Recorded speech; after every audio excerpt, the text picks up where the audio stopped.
So guys, ituro ko sa inyo kung paano nga magparami ng bunga ng mangga sa paso. So na lamang nga ay balatan lamang nga natin itong sanga ng mangga.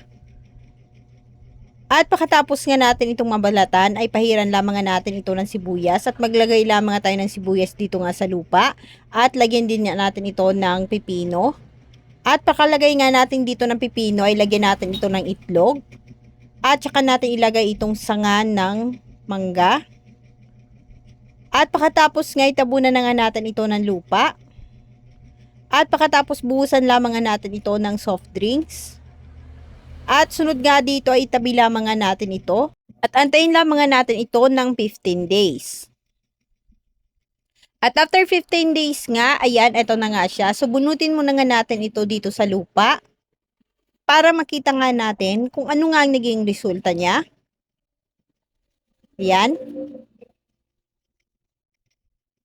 At ito na nga, diba, nagkaroon na nga ito ng ugat at nagkaroon na nga ito ng mga dahon. So, pwede na nga natin ito ilipat ng lupa. So, maglagay lamang nga tayo ng maraming tubig dito. At saka natin ilagay ulit itong pinatubo nating mangga. Tabunan lamang nga ulit natin ito ng lupa. Antayin lamang nga natin ito ng 120 days. At after 120 days nga, ayan, ito na nga ang kanyang mga bunga. So, ganito lamang pala ang proseso sa pagtanim ng mangga sa paso.